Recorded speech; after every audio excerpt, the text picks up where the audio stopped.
Legenda Dewa Bintang. Chapter 131. Dragon Spear Hitam. Tombak hitam melesat dengan sangat cepat ke arah Dewa Kematian. Tombak yang awalnya hanya senjata biasa tersebut tiba-tiba memiliki aura yang sangat kuat. Xiao Lang bisa merasakan bahwa aura tersebut sama persis dengan aura milik gurunya.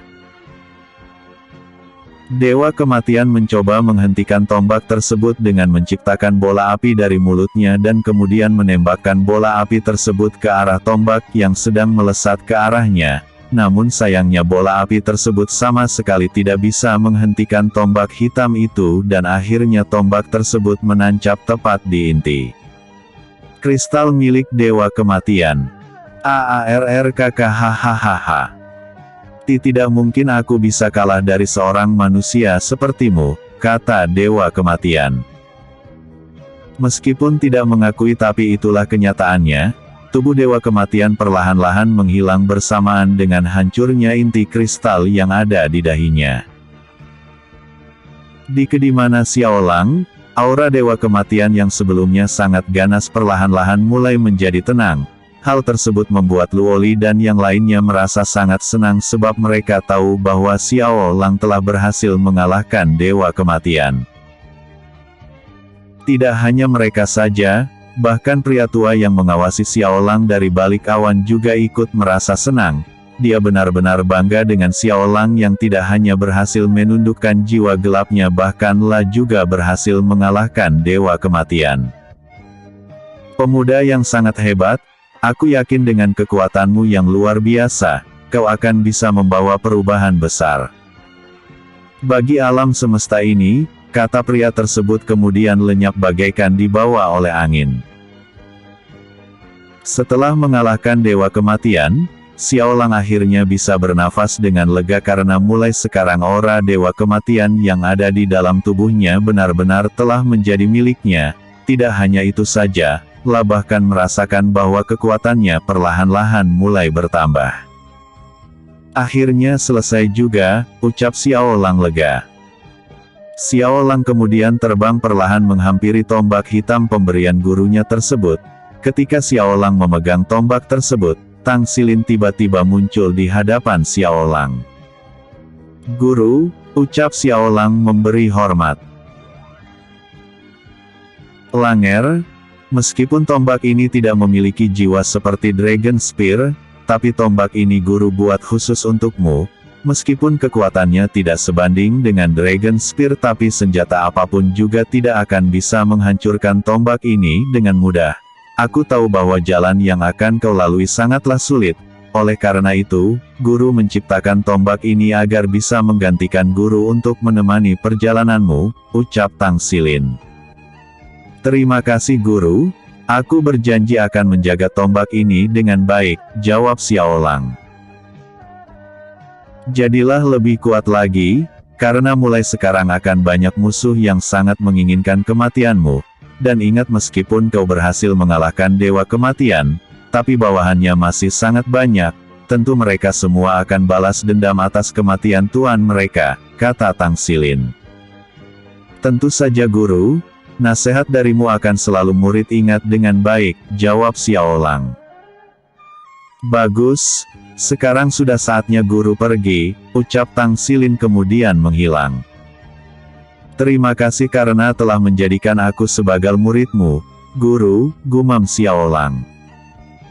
Mulai sekarang kau kuberi nama Dragon Spear Hitam, kata Xiao Lang kemudian menyimpan tombak hitam tersebut. Setelah bertarung cukup lama akhirnya Xiao Lang bisa kembali tenang, meskipunlah merasa sangat lelah namun perasaan lelah tersebut tertutupi oleh rasa bahagianya, bukan karena telah berhasil mengalahkan Dewa Kematian, tapi bahagia karena bisa bertemu kembali dengan gurunya meskipun hanya sebentar. Xiao Lang kemudian bangkit dan berjalan menuju pintu. Sebelum membuka pintu ia kemudian menghilangkan mantra formasi yang telah pasang sebelumnya. Di luar kamar, Xiao Guang dan Si Long juga melakukan hal yang sama, mereka berdua menghilangkan mantra formasi yang telah mereka pasang sebelumnya. Tepat setelah mereka selesai menghilangkan mantra formasi tersebut, Xiao Lang juga keluar dari kamarnya. "Tuan, selamat, Anda telah berhasil," ucap Silong dan Xiao Guang bersamaan. "Selamat pemimpin," kata ketiga tetua agung serempak. "Kakak, selamat karena telah berhasil," ujar Luoli kemudian memeluk Xiao Lang dengan erat. "Terima kasih semuanya," jawab Xiao Lang. "Terima kasih juga Lier," ucapnya pelan sambil membalas pelukan Luoli dengan erat. "Baiklah, karena pemimpin berhasil mengalahkan Dewa Kematian, bagaimana jika kita merayakannya," kata Zhou Tian. "Hahaha, aku sangat setuju dengan itu. Bagaimana menurut Anda, pemimpin?" tanya Tang Song. "Pemimpin?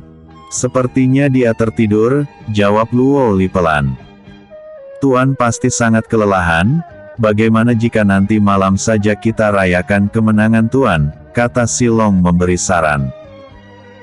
"Baiklah, kalau begitu nanti malam saja," jawab Zhou Tian.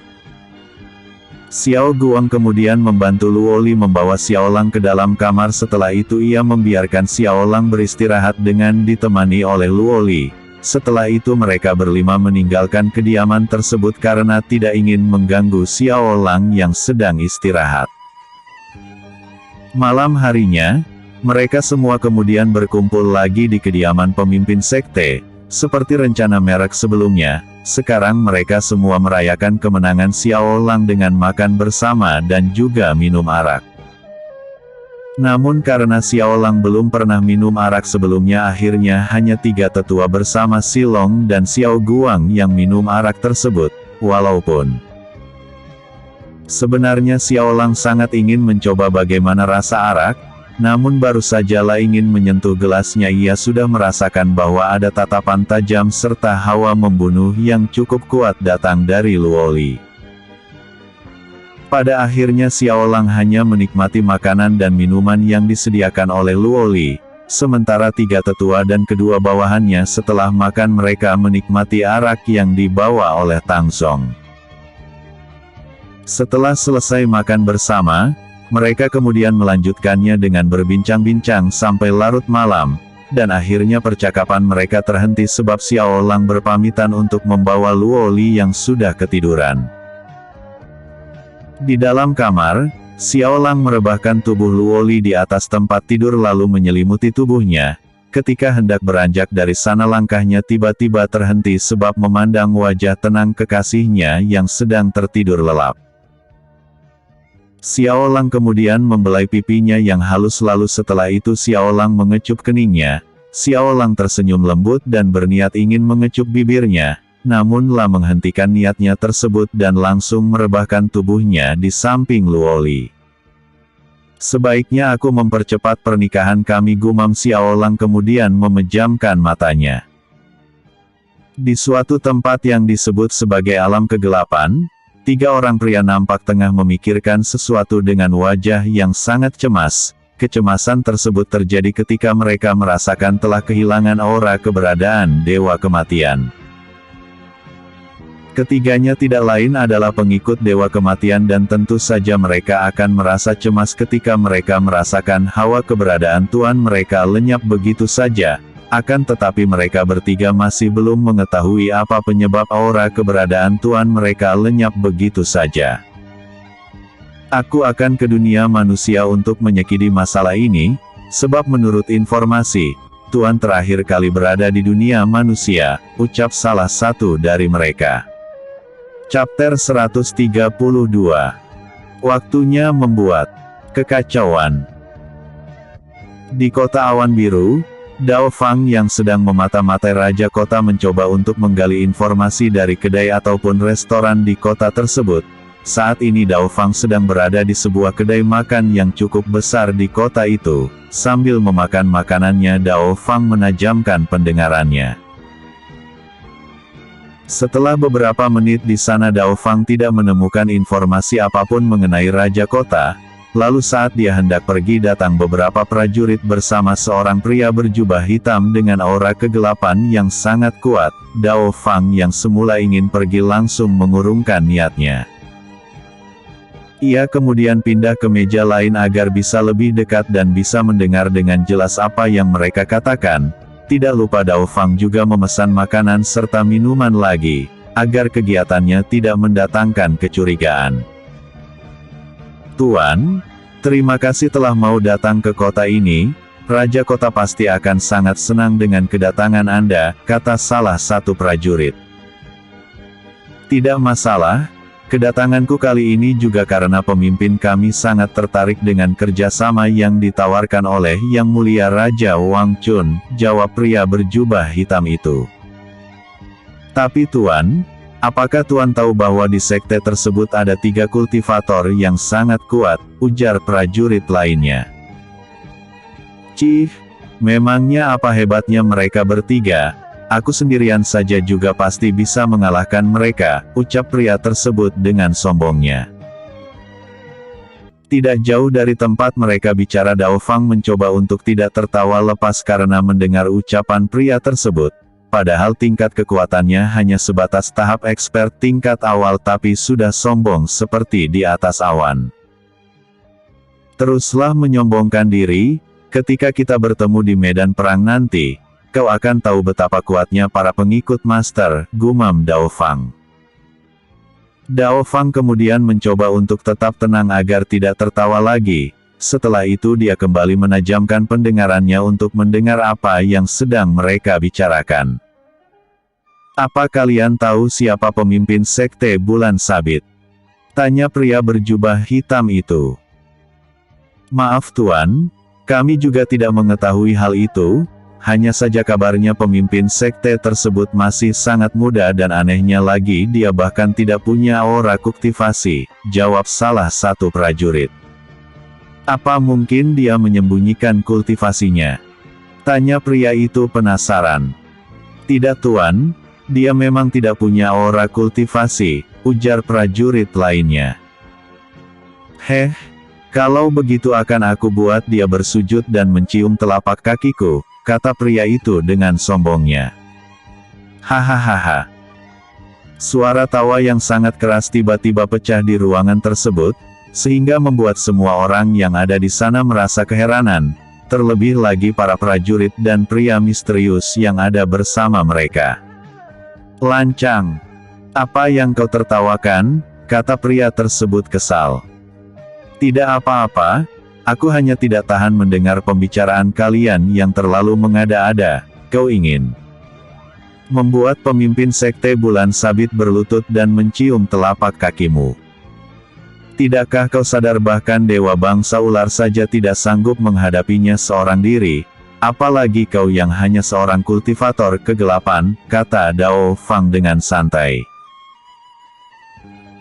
Semua orang yang ada di sana sangat kaget mendengar perkataan Dao Fang, terlebih lagi para prajurit dan pria misterius tersebut. Mereka sangat heran dan merasa bingung tentang bagaimana Dao Fang bisa mengetahui identitas pria tersebut, padahal mereka sama sekali tidak membicarakan apapun tentang kultivator kegelapan. Pria misterius berjubah hitam itu memandang ke arah Dao Fang yang sedang membelakangi mereka dengan tajam. Ia kemudian mencoba mengukur tingkat kultivasi Dao Fang, namun sayangnya kekuatan Dao Fang sama sekali tidak bisa lihat sedikitpun. "Hanya seorang kultivator kegelapan tahap expert tingkat awal sepertimu? Untuk apa terlalu menyombongkan diri? Asal kau tahu saja, masih banyak orang yang lebih kuat darimu," kata Dao Fang kemudian menghilang dari tempat tersebut. "Siapa pria itu?" tanya pria misterius berjubah hitam tersebut. "Entahlah Tuan, sebaiknya kita hati-hati, mungkin saja dia adalah orang dari kekaisaran," jawab salah satu prajurit. Dao Fang sebenarnya tidak benar-benar menghilang, dia hanya menghilangkan jejak auranya dan kemudian bersembunyi di balik bayangan salah satu pengunjung kedai tersebut. Setelah hampir 2 jam mengawasi Dao Fang sama sekali tidak mendapatkan informasi penting apapun dari para prajurit dan pria misterius tersebut. Namun Dao Fang tidak ingin berhenti hanya sebatas itu saja. Ketika para prajurit dan pria itu pergi dari kedai, Dao Fang langsung mengikuti mereka yang sedang menuju ke istana kerajaan. Setelah sampai di istana kerajaan, Dao Fang yang masih bersembunyi di balik bayangan tersentak kaget ketika merasakan di dalam istana energi kegelapan terasa lebih kuat. Dao Fang terus mengikuti para prajurit dan pria misterius sebelumnya sampai ke ruangan tahta. Setibanya di sana, Dao Fang jauh lebih terkejut lagi ketika melihat ada puluhan kultivator kegelapan berada di sana. Meskipun mereka semua tidak terlalu kuat, namun jika menghadapi mereka sekaligus tentu akan merepotkan juga. Ternyata Raja Sialan ini memang bekerja sama dengan para kultivator kegelapan. Sebaiknya aku melaporkan masalah ini pada Tuan, batin Dao Fang. Dengan tenang Dao Fang berpindah dari bayangan prajurit sebelumnya ke bayangan yang lainnya. Setelah mendapatkan posisi yang nyaman, Dao Fang kemudian mencoba menghubungi Silong dengan pesan jiwa. Dao Fang sama sekali tidak mengkhawatirkan posisinya akan ketahuan, karena di dalam ruangan tersebut sama sekali tidak ada yang lebih kuat darinya, dan selama itu pula posisinya yang bersembunyi di balik bayangan akan aman-aman saja.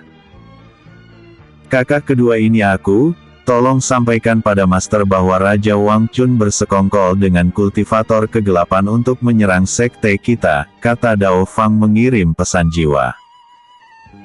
Bagus, terus awasi pergerakan mereka, aku akan melaporkannya pada Tuan. Jangan lakukan apapun sebelum mendapatkan perintah dari Tuan, jawab Silong.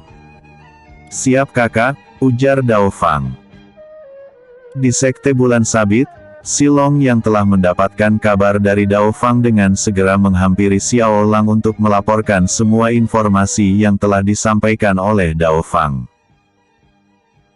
Silong perintahkan Dao Fang untuk tetap waspada dan berhati-hati, jika dia bisa buatlah kekacauan di istana kota tersebut, dan juga jangan lupa untuk menghabisi para kultivator kegelapan itu, kata Xiao Lang tegas. Baik Tuan, jawab Silong singkat. Dengan sigap Silong lalu menghubungi Dao Fang dengan pesan jiwa dan mengatakan semua perintah yang Xiao Lang katakan.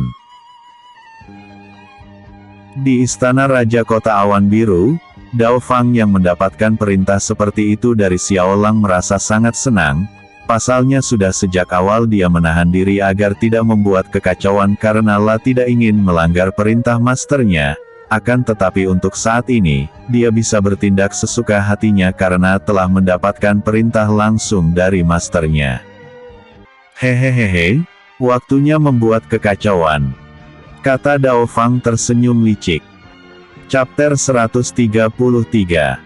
Rencana Dao Fang. Dao Fang masih setia menunggu di dalam bayangan salah satu prajurit yang ada di aula singgasana tersebut.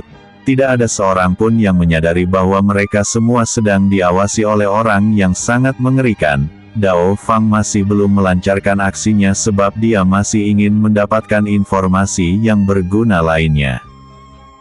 Yang mulia, kapan kita akan melaksanakan penyerangan ini? Tanya salah satu kultivator kegelapan yang menjadi pemimpin. Untuk saat ini kita harus fokus mengumpulkan kekuatan lebih dulu. Setelah itu barulah kita bergerak, jawab Wang Chun. Anda tenang saja Yang Mulia, kami akan memberikan seluruh kekuatan yang kami miliki untuk membantu Yang Mulia. Asalkan Yang Mulia menepati janji pada kami, kata pemimpin para kultivator kegelapan. Tentu saja aku akan menepati janji pada kalian semua, jika tidak mana mungkin aku meminta bantuan pada kalian, jawab Wang Chun. Setelah menunggu beberapa jam lamanya, Dao Fang masih belum juga mendapatkan informasi yang berarti dari mereka. Ia kemudian mencoba untuk mencari cara bagaimana membuat kekacauan di tempat tersebut tanpa diketahui oleh mereka semua. Sebaiknya rencana seperti apa yang aku lakukan, gumam Dao Fang. Sementara itu Raja Kota Wang Chun dan para kultivator kegelapan sedang sibuk membahas mengenai strategi dan cara mengumpulkan kekuatan sebanyak mungkin dalam waktu dekat, sebab mereka sebelumnya sudah mengetahui bahwa Sekte Bulan Sabit dijaga oleh 3 kultivator tingkat tinggi. Lalu bagaimana dengan 3 kultivator yang menjaga sekte bulan sabit? Tanya pemimpin para kultivator kegelapan. Mereka bukanlah apa-apa jika dibandingkan dengan kalian semua. Mungkin saat itu kami ketakutan karena kekuatan prajurit kami hanya berada di tahap pendekar langit dan pendekar surga, jawab Wang Chun. Cih, kalau begitu kita pasti akan dengan mudah menghancurkan sekte tersebut, ucap pemimpin para kultivator kegelapan. Wah, apa yang membuat kalian begitu yakin bisa menghancurkan sekte tersebut? Ujar Dao Fang yang tiba-tiba muncul di salah satu kursi kosong dan berhasil membuat mereka semua yang ada di sana terkejut. Lancang. Berani-beraninya kau menyusup ke istana Raja Kota, kata salah satu kultivator kegelapan kemudian melesat maju menyerang Dao Fang dengan pedangnya.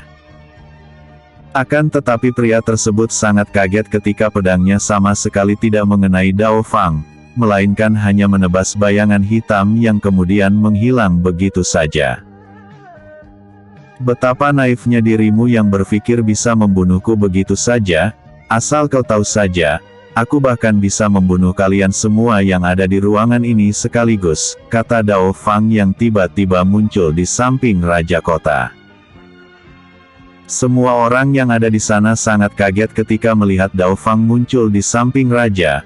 Pasalnya tidak ada seorang pun yang ada di sana melihat pergerakan Dao Fang, bahkan mereka sama sekali tidak menyadari aura keberadaannya.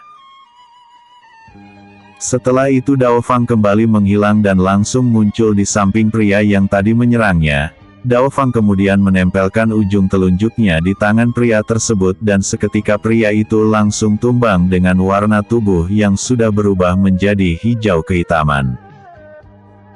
Aku hanya butuh satu sentuhan untuk menghabisi pria ini, dan aku hanya perlu beberapa saat untuk menghabisi kalian semua yang ada di sini, kata Dao Fang santai kemudian duduk kembali di kursi yang kosong.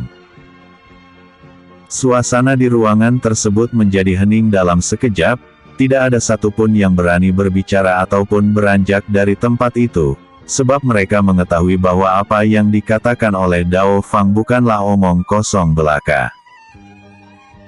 Mereka semua gemetaran ketakutan, wajah mereka seketika berubah menjadi pucat dengan keringat dingin yang mulai bercucuran. Tidak ada seorang pun yang tidak panik dan khawatir, sebab nyawa mereka bisa melayang kapan saja dengan mudahnya. Kenapa diam? Silahkan lanjutkan urusan kalian, anggap saja aku tidak ada di sini, ucap Dao Fang memecah keheningan. Maaf Tuan, sebenarnya Anda siapa? Tanya Raja Wang Chun gemetaran. Wang Chun dan yang lainnya sama sekali tidak mengenali Dao Fang, karena selain dari tampilannya yang sangat berbeda dengan memakai pakaian seperti seorang assassin. Dao Fang juga menekan auranya agar tidak dikenali oleh Wang Chun ataupun para prajurit kota awan biru. Ah ya, aku lupa memperkenalkan diri. Orang-orang biasanya memanggilku dengan sebutan Dewa Racun, kata Dao Fang memperkenalkan diri. Dewa Racun. Gumam semua orang. Tidak usah bingung seperti itu, aku tahu kalian tentunya tidak mengenal diriku sebab aku bukan berasal dari jantung benua bintang, ucap Dao Fang menjelaskan. Ketika mendengar penjelasan Dao Fang, Wang Chun tiba-tiba seperti mendapatkan sebuah ide yang menurutnya sangat menguntungkan, akan tetapi dia tidak terlalu yakin bahwa idenya tersebut akan berjalan sesuai rencana atau tidak. Tuan, apakah Tuan tertarik untuk bergabung dengan kami? Tanya Dao Fang. Hahaha, lalu apa keuntungan yang akan aku dapatkan? Ucap Dao Fang. Aku akan membayar Tuan dengan bayaran yang sangat mahal, kata Wang Chun dengan percaya diri. Hahaha, apa kau bodoh? Jika aku memerlukan harta lalu untuk apa aku tidak mengambilnya secara langsung darimu, kata Dao Fang. Sudahlah, jika saatnya tiba nanti aku akan meminta bayaran yang sesuai untukku, lanjutnya. Wang Chun dan yang lainnya nampak sangat senang, karena dengan perkataan Dao Fang barusan, mereka mengetahui bahwa Dao Fang telah menyetujui permintaan Wang Chun untuk bergabung dengan mereka. Padahal yang sebenarnya adalah semua ini merupakan permainan Dao Fang yang ingin membuat kekacauan dalam pasukan mereka, jika saja mereka tahu bahwa saat ini mereka telah mengundang malaikat maut ke dalam kelompok mereka. Mungkin saat ini mereka akan bersujud dan memohon pengampunan pada Dao Fang. Saat ini kalian boleh tertawa senang, tapi nanti kalian akan aku buat menangis darah demi memohon pengampunan pada Master Batin Dao Fang. Malam harinya, Dao Fang langsung melaporkan kepada Silong tentang rencananya, serta keberhasilannya yang telah menyusup ke dalam pasukan Raja Kota Awan Biru. Dao Fang juga menjelaskan bahwa mereka tidak perlu melakukan persiapan apapun karena dia sendiri yang akan menangani masalah ini, dan dia hanya butuh perintah dari Xiao Lang untuk segera melancarkan aksinya.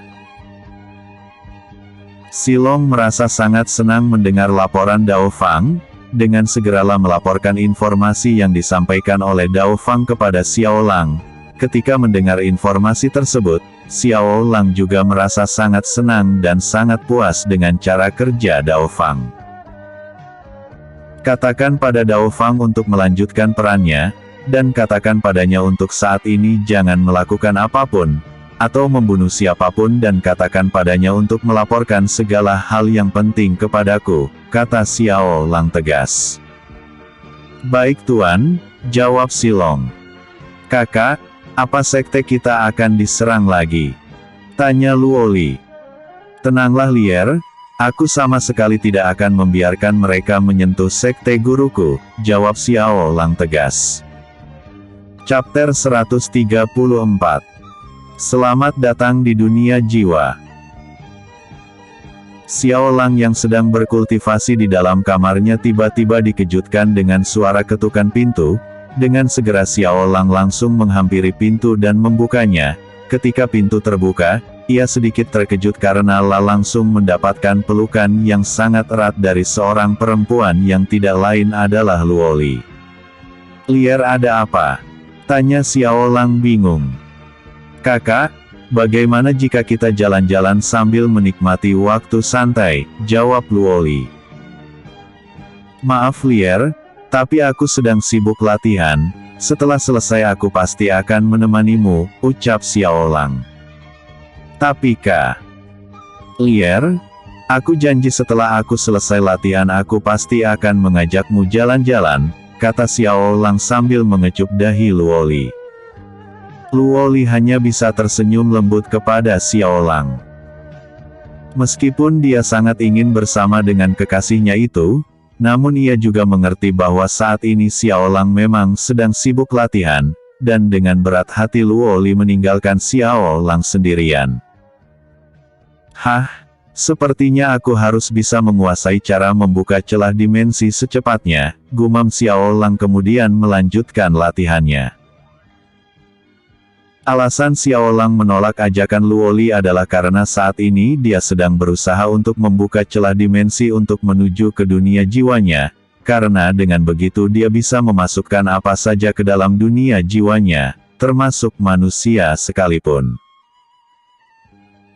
Akan tetapi untuk membuka celah dimensi tidaklah mudah, sebab sebelum itu dia harus memahami aturan hukum ruang dan waktu.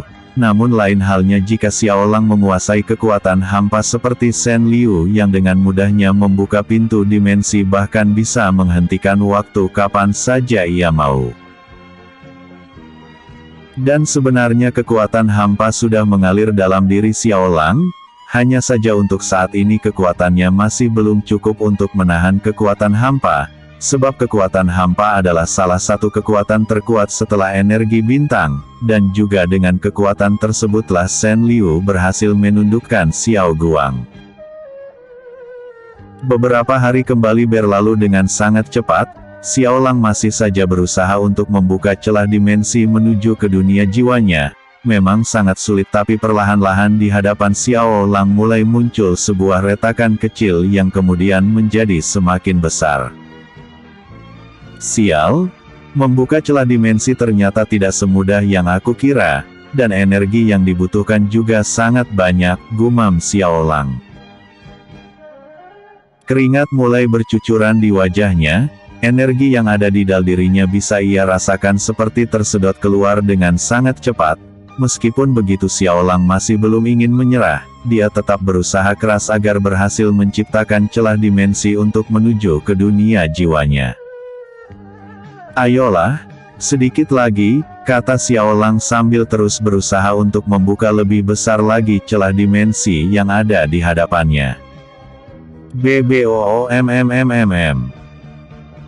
Karena terlalu memaksakan untuk menggunakan energi dalam jumlah yang sangat besar untuk memperbesar celah dimensi tersebut, akhirnya energi yang keluar dari tubuh Xiaolang menjadi tidak terkendali dan akhirnya menyebabkan ledakan yang sangat besar dan membuat dirinya terpental sampai keluar kamar. Tidak hanya itu saja, ledakan tersebut juga menghancurkan hampir sebagian kediamannya dan membuat semua murid serta penghuni sekte berlarian menuju ke kediaman Xiaolang untuk melihat apa yang terjadi. Begitu juga dengan Luoli, ia langsung bergegas menuju ke arah kamar Xiaolang karena khawatir Xiaolang akan terluka, dan benar saja Luoli menemukan Xiaolang sedang tergeletak di tanah di luar kediamannya akibat terpental karena ledakan tersebut. "Kakak, apa yang terjadi?" tanya Luoli sambil mendekati Xiaolang. Ukuk. Tidak apa-apa Lier, aku hanya mencoba melakukan percobaan kecil dan inilah hasilnya, jawab Xiaolang sambil memandang ke arah kediamannya yang telah hancur hampir sebagian. Pemimpin apa yang terjadi? Tanya Tang Zong yang baru saja datang bersama dengan yang lainnya. Tidak ada apa-apa, maaf sudah mengagetkan kalian semua. Ya satu lagi, aku mohon bantuan kalian untuk memperbaiki kediamanku, jawab Xiaolang. Baik pemimpin, jawab para murid serempak. Kalau begitu untuk sementara pemimpin tinggal saja di kediamanku, ucap Luoyang. Terima kasih tetua Luo, jawab Xiaolang.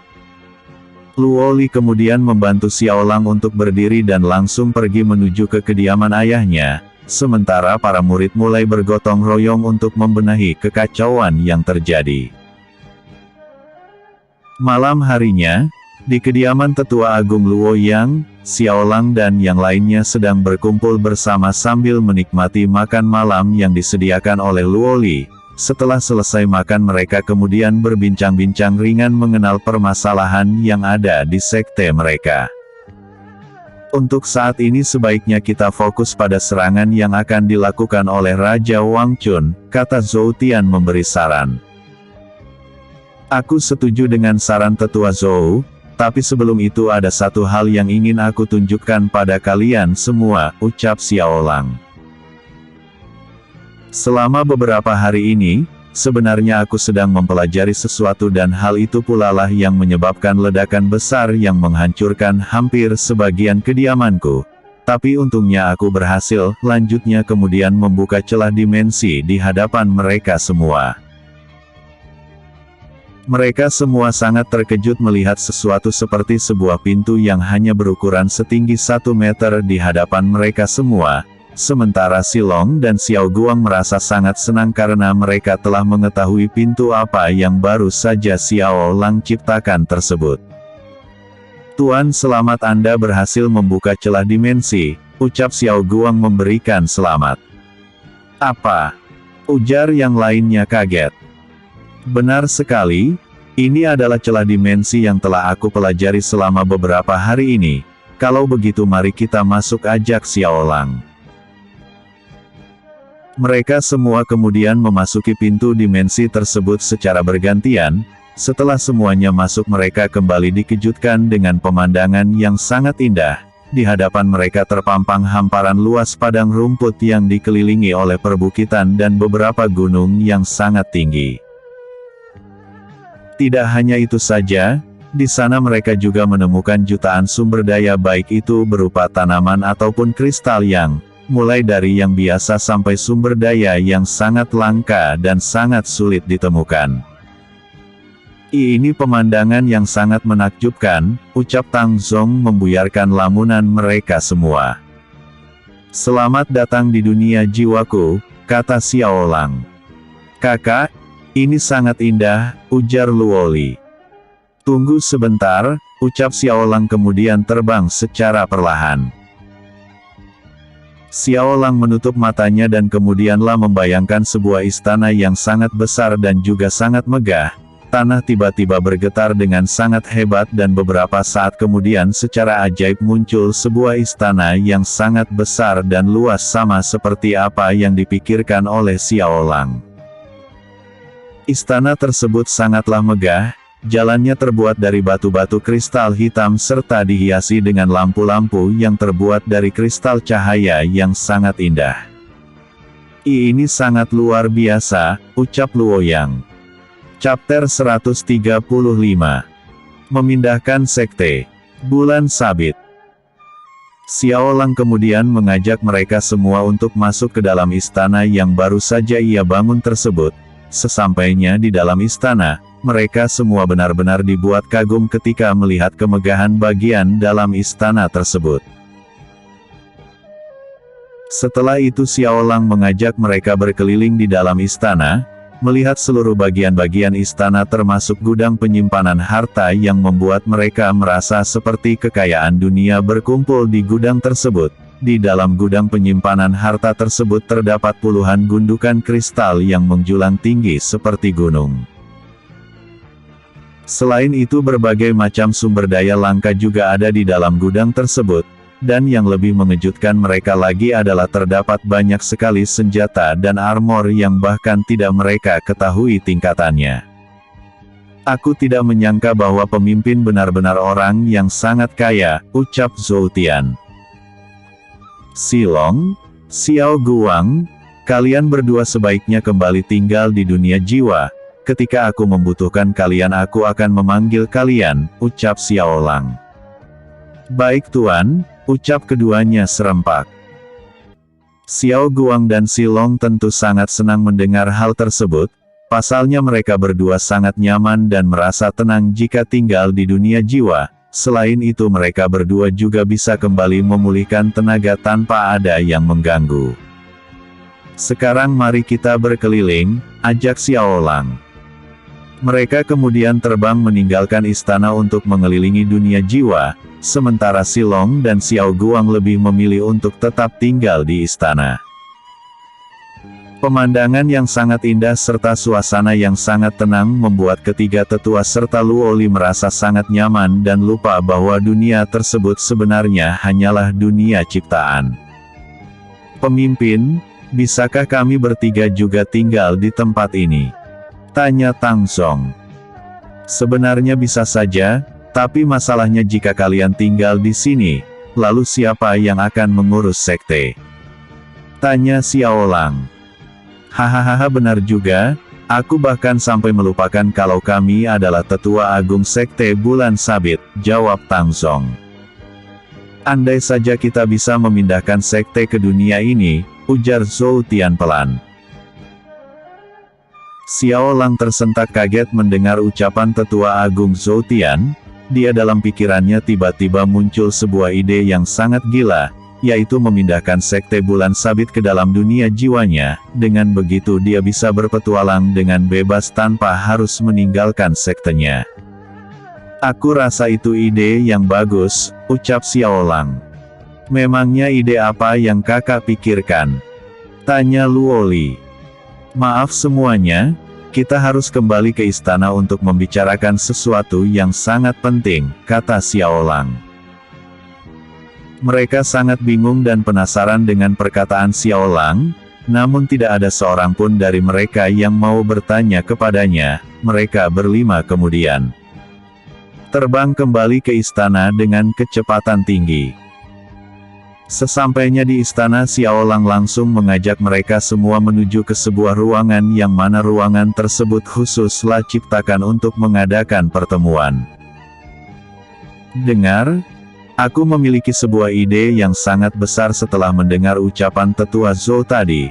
Akan tetapi aku memerlukan bantuan kalian semua untuk keberhasilan ideku ini, ucap Xiao Lang. Memangnya apa itu Tuan?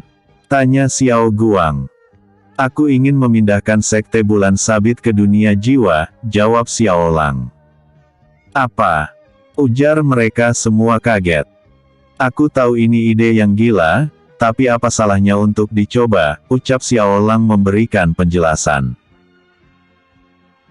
Semua orang nampak terdiam sambil memikirkan ide gila Xiao Lang, terlebih lagi Zhou Tian, sebab munculnya ide gila tersebut karena ucapannya, padahal sebenarnya Zhou Tian hanya berandai-andai saja, tapi siapa sangka Xiao Lang akan benar-benar melakukan hal tersebut.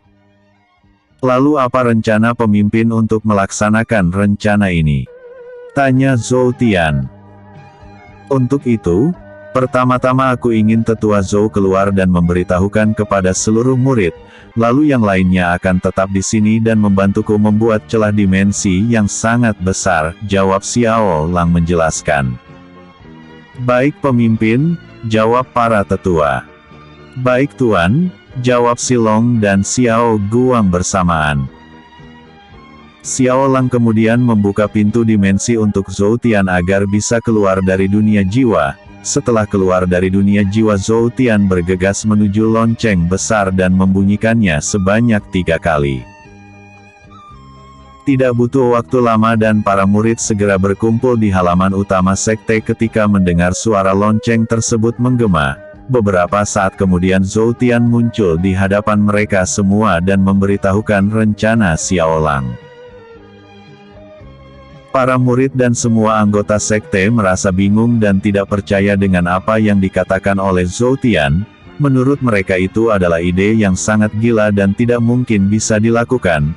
Akan tetapi Zhou Tian kembali meyakinkan para murid bahwa rencana tersebut memang benar akan dilakukan. Sementara itu di dalam dunia jiwa, Xiao Lang langsung membuka pintu dimensi yang hanya seukuran pintu biasa. Setelah itu ia menggunakan energinya untuk mencoba membuat pintu tersebut menjadi lebih besar lagi. Sekarang bantu aku memperbesar pintu dimensi ini, kata Xiao Lang. Xiao Guang, Silong, Luo Li, Tang Zong dan Luo yang kemudian menggunakan energi mereka untuk membantu Xiao Lang agar bisa membuka pintu dimensi agar menjadi lebih besar lagi. Mereka semuanya berusaha sekuat tenaga agar pintu dimensi tersebut berhasil dibuat menjadi lebih besar. Setelah menghabiskan waktu hampir setengah jam, akhirnya usaha mereka tidak menjadi sia-sia. Pintu dimensi yang awalnya hanya seukuran pintu biasa perlahan-lahan berubah menjadi lebih besar setiap saatnya. Di sekte bulan sabit, semua anggota sekte yang sedang berkumpul tiba-tiba dikejutkan dengan gunung yang tiba-tiba bergetar sangat hebat. Mereka semua nampak bingung, khawatir, sekaligus merasa ketakutan, pasalnya selama ini sekte mereka belum pernah mengalami hal tersebut. Di langit tiba-tiba muncul sesuatu yang sangat aneh dan menyerupai pintu yang sangat besar. Sesuatu tersebut nampak perlahan-lahan mulai mendekati gunung dan terlihat seperti hendak menghimpit sekte tersebut. Tenang semuanya, ini adalah pintu dimensi yang diciptakan oleh pemimpin dan yang lainnya, kata Zhou Tian menenangkan para murid. Mendengar perkataan Tetua Agung, Zhou Tian membuat para murid dan yang lainnya menjadi lebih tenang, akan tetapi mereka masih khawatir sebab gunung masih belum berhenti bergetar. Setelah beberapa menit berlalu, akhirnya gunung sekte bulan sabit benar-benar menghilang dari tempat tersebut tanpa sisa. Gunung sekte bulan sabit kembali muncul di dunia jiwa, tempat di selatan dunia jiwa yang mana tempatnya tidak terlalu jauh dari istana ciptaan Xiao Lang. Akhirnya berhasil juga, ucap mereka semua menghela nafas lega. Sementara Xiao Lang nampak agak ngos-ngosan, karena di antara mereka semua dialah yang paling banyak menggunakan energinya untuk mempertahankan pintu dimensi agar tidak menghilang ataupun meledak seperti sebelumnya. Katakan pada semua orang untuk berkumpul di halaman istana nanti malam. Xiao Guang dan Silong serta kedua tetua silahkan beri arahan kepada para murid, ucap Xiao Lang kemudian masuk ke dalam istana bersama Luoli.